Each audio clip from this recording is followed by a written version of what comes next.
दोस्तों, मेरे चैनल भक्ति आराधना में स्वागत है। मैं बताने जा रही हूँ महत्वपूर्ण बात। तो आइए जानते हैं। 39 लाख वर्ष पहले से मनाई जा रही होली, इन कथाओं से मिलता है साक्ष्य। ज्योतिषाचार्यों के अनुसार त्रिदेव इस सृष्टि का संचालन करते हैं। ब्रह्मा सृजक हैं, विष्णु पालनहार तो शिव संहारक। इसके साथ ही विष्णु संतुलन बनाए रखने के लिए भी समय समय पर अवतार लेते रहते हैं।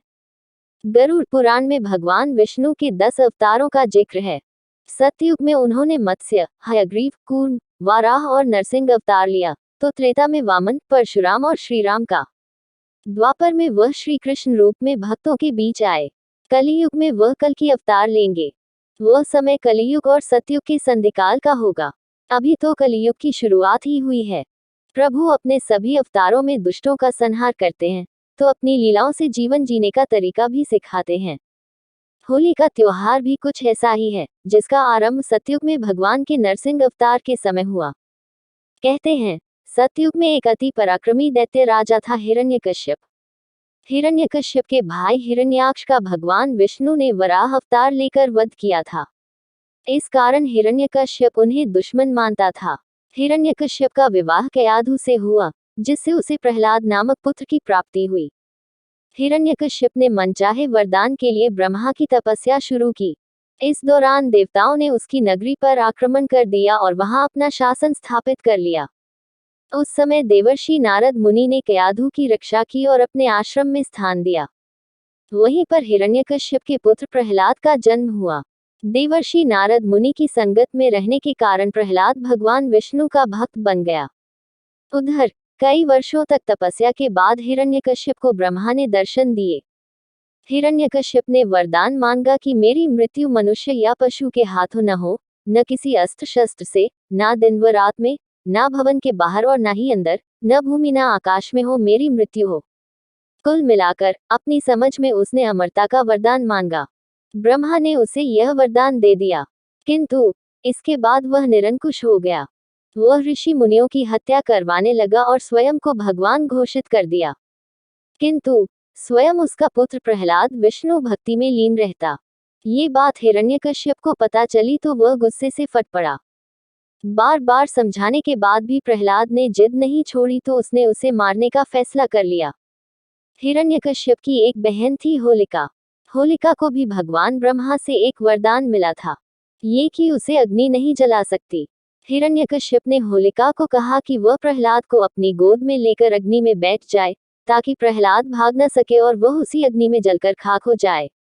होलिका ने किया तो ऐसा ही, किंतु वह खुद भस्म हो गई और प्रहलाद बच गया।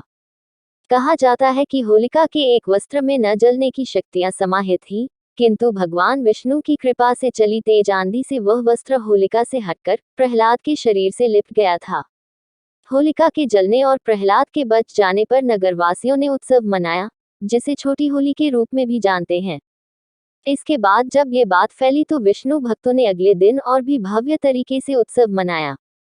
होलिका से जुड़ा होने के कारण आगे इस उत्सव का नाम ही होली पड़ गया। उधर हिरण्यकश्यप ने प्रहलाद को मारने के लिए उसे एक खंभे में बांध दिया।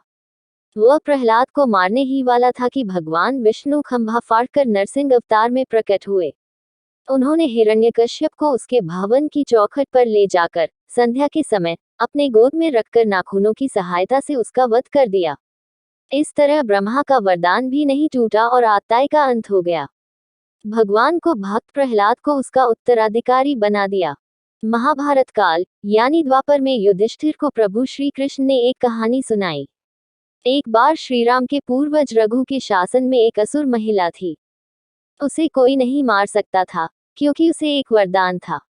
एक दिन गुरु वशिष्ठ ने बताया कि उसे मारा जा सकता है, यदि बच्चे अपने हाथों में लकड़ी के छोटे टुकड़े लेकर शहर के बाहरी इलाके के पास चले जाएं और सूखी घास के साथ उनका ढेर लगाकर जला दें। फिर उसके चारों ओर परिक्रमा करें, नृत्य करें, ताली बजाएं, गाना गाएं और नगाड़े बजाएं। फिर ऐसा ही किया गया और वह असुर मारी गई। कहा जाता है कि इसके बाद से बुराई पर जीत के प्रतीक के रूप में होली मनाई जाती है। होली सबसे अधिक प्रसिद्ध हुई द्वापर युग यानी श्री कृष्ण के युग में। पौराणिक कथा के अनुसार कंस को पता चला कि श्री कृष्ण गोकुल में हैं, लेकिन यह नहीं पता था कि कहाँ। इसके बाद उसने पूतना नामक राक्षसी को गोकुल में जन्म लेने वाले सभी बच्चों को मारने को कहा। पूतना वेश बदलकर स्तनपान के बहाने शिशुओं को विषपान करा देती थी, लेकिन कृष्ण ने दुग्धपान करते हुए ही पूतना के प्राण खींच लिए। पूतना के वध पर खुशियां मनाई गईं, और यह एक कहानी भी होली से जुड़ गई।